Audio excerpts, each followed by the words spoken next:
Welcome to EMDR Chat with Curt and Michelle. I'm Dr. Curtis Roundsen. And I'm Dr. Michelle Gottlieb. And for some reason, Curt is confused about the name of our therapy. I don't know why. That's because everybody says EDMR when I talk about it. So I'm starting to say what they say. I know. I know. No, it's EMDR. Oh. Okay, good. You've only been doing it for how many years, Curt? Let me write that down. Right, okay. So, hi, everybody. We're glad you're here. And what we're having to talk about today is not as silly as what we were just talking about. Curt, it's really interesting when I talk to clinicians who are working with clients who are dealing with grief. And I hear so many different things. And part of it is just our cultural expectations, our religious expectations. But one of the things that I hear a lot is we shouldn't do EMDR therapy on grief because this is a normal process and people need to work through it. What's your response to that?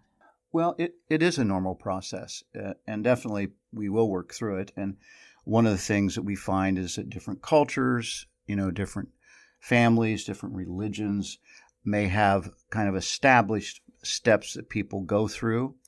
But even though it's normal, it doesn't mean that it doesn't get complicated sometimes, and that our grieving process can lead to a mourning factor where our identity is changed, and it becomes more and more complicated. So EMDR doesn't take away anything that's normal as necessary for the brain for us to go through losses. But what it can do is take away that which is unnecessary. And people suffer often because the unnecessary, they believe, is necessary. Right. And even, a couple of things. One, that statement, EMDR does not take away that which is necessary. That's true, not just in grief. That's in all aspects. Everything. Don't forget that. But there is, and you have a story that I want you to tell in just a second, but there is, again, an assumption that grieving should take a certain amount of time. If you're doing it right, whatever that means, it should take a certain amount of time. And you have a story that kind of relates to that. Well, this goes back many years ago when Francine was beginning doing the trainings, and she had a story about grief and loss, and she would tell the story. And I hope I get the details as close to how she would tell it. But Francine was still working at her office at Menlo Park, the Mental Research Institute. And she was in the midst of creating EMDR, developing it in those days. And some of her colleagues brought a young woman to her that had a newborn child.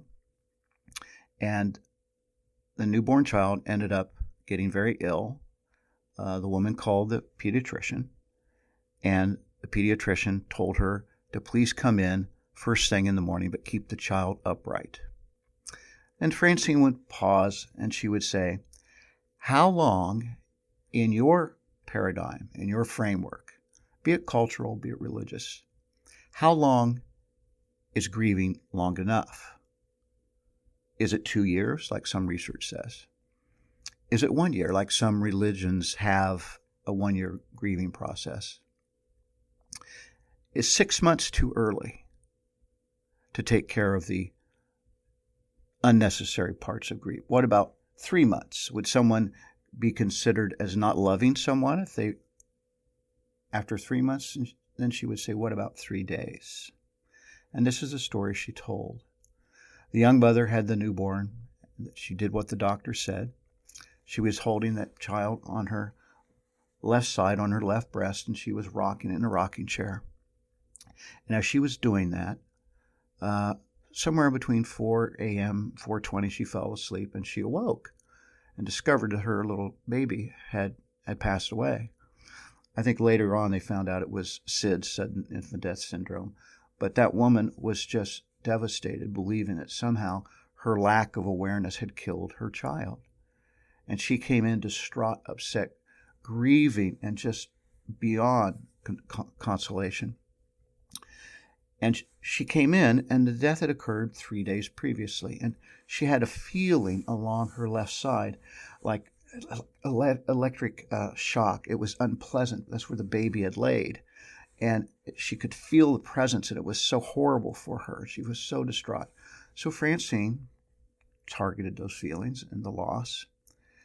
And during the reprocessing, at some point, that the discomfort that she felt on her left side, her left chest, began to get light and float and become almost like butterflies. And then it went into her heart.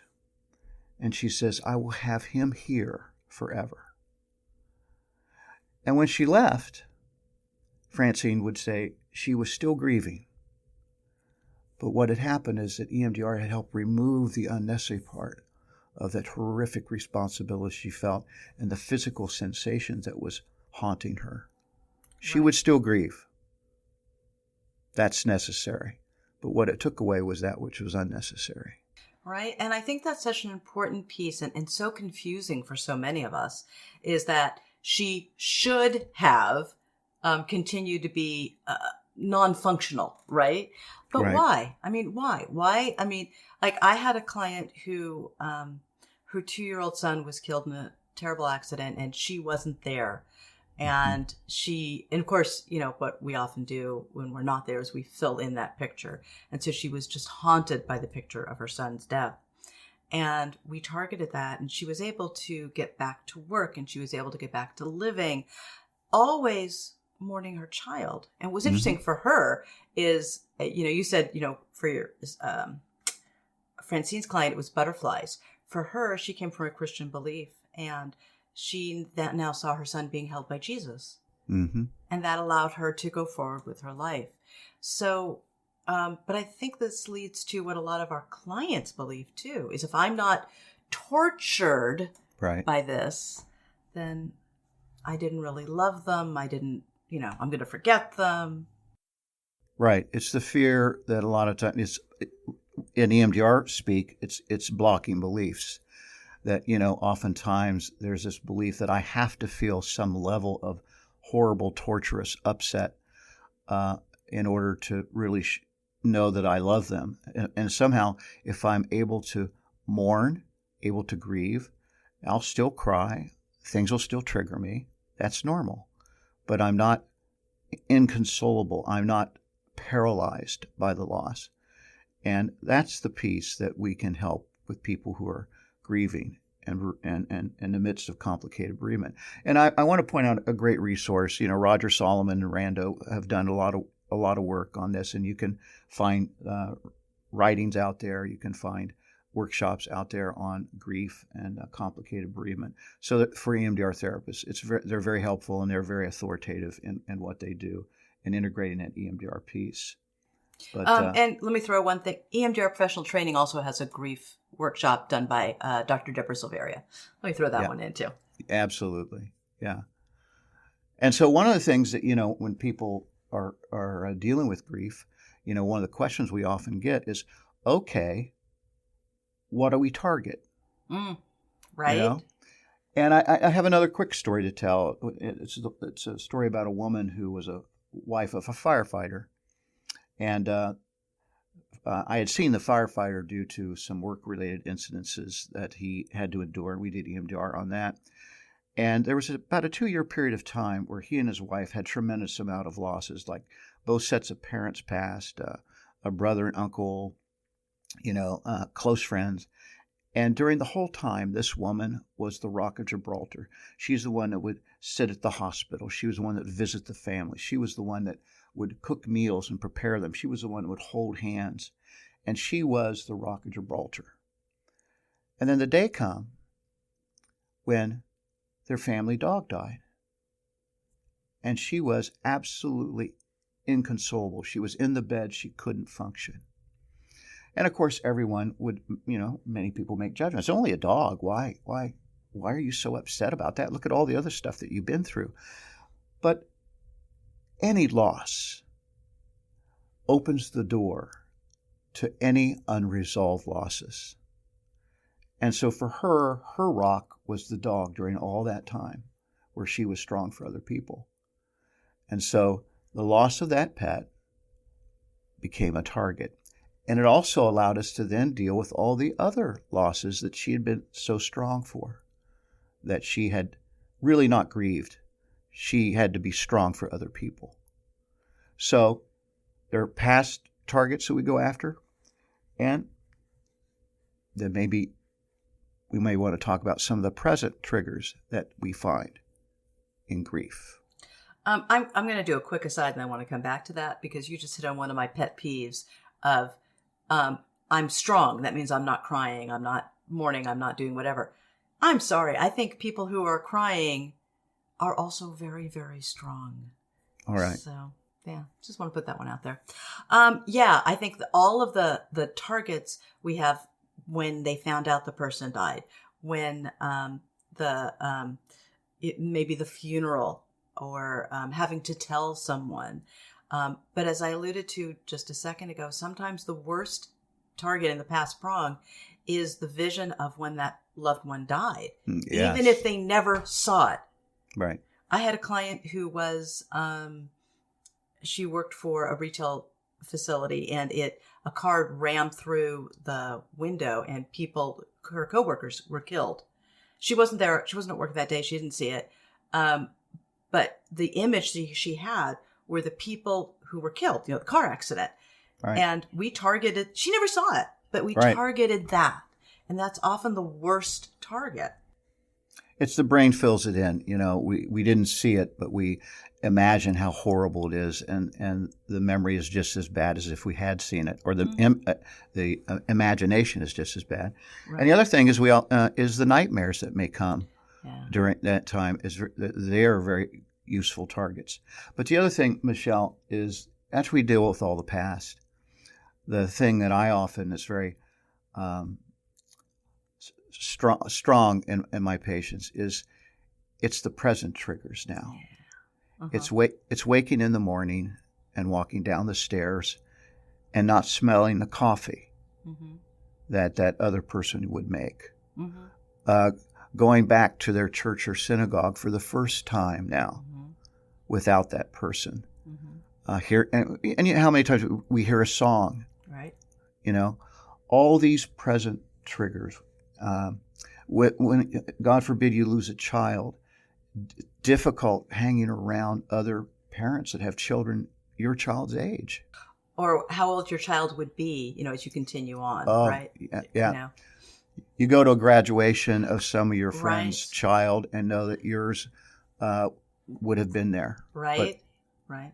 Those are all good targets, present triggers for EMDR, and for future templates. Right. I have one that the husband was a very, very loving husband. And he always would put the wife's towel in the dryer. So when she got out of her bath in the morning, he'd wrap her in this nice warm towel.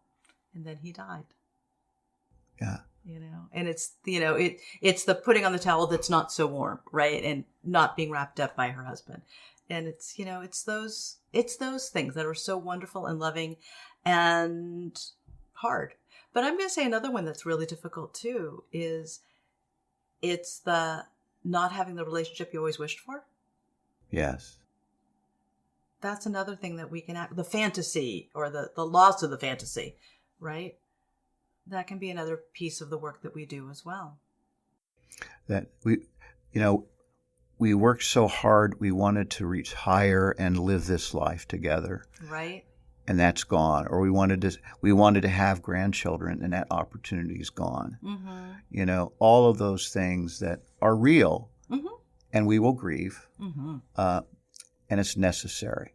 But the idea of having to have torturous suffering in order to demonstrate our love for our lost loved one. But by the way, it doesn't have to be the loss of a loved one. It could be a loss of a job. It could be a loss of, think of the people at the fires, their homes, the earthquakes, of floodings, So all of that it's not just people, but it's the things that mean a lot to us, and often involve people. Like our family's home's gone. It got burned up in the fire, got taken away by the flash flood. Right. And how that impacts the rest of our life. And, you mentioned pets, and pets are family members. For those of us who love our animals, they're family members. And so we need to be careful. And this goes for everything as a clinician, that we don't put our value on it of like, that's stupid. Why would you mourn the cat? Because the cat was important to that person. And so it's important that we target that, right? We don't put our values on that. That's right. It's just like, think of the little child that loses their favorite stuffed animal, and how horrifically upset they become. And, adults say, well, it's just a stuffed animal. We'll get you another one. Well, that's not the point. We gotta be attuned to their suffering, but also be that one that helps them move through the journey of the loss. So, Curt, how would you, when you've got a client, what helps you determine whether they are going through grieving, whatever it is they're grieving, in a healthy manner? When do you see it as complicated? When do you step in? When do you not step in? How do you make that clinical decision? If someone's coming in to see me because of a loss, I'm going to assume that there's a clinical reason for them to come in. And so I'm going to do the history taking. We're going to explore what that loss means, and I'm going to target it. EMDR won't take away anything that is important, but it can certainly take away that. Sometimes that which is unnecessary is also invisible to the one who's had the loss and to the clinician observing, because our belief structure says, oh, that's normal. Of course you would feel that way. And with EMDR, what we realize, a lot of that which we believed was normal, it doesn't have to be. And so even dealing with the loss and targeting those things which we might consider normal, I always like to check it out. Well, and I think the next piece of that, again, our assumptions as well, is this clearly cannot be a suds of zero. We'll never reach a suds of zero on that. Like my woman whose 2-year-old son was killed. Like this could never be a zero, except it did become a zero because that memory got transmuted into Jesus holding her child. And let's define zero. Zero does not mean no sadness. She will always be sad about the loss of her baby. Always. But it's not that gut punch. It's not that visceral reaction. It's not the electrical charge anymore. It's kind of like what we say in our trainings, what we're trying to do, and what EMDR does effectively. It does re-edit, restructure, and stores the memory in a different way. And we want whatever horror that is there, we want the horror to be an adjective describing the incident, a horrible incident, rather than horror being an emotion we still hold in our heart. That was very well said, Curtis.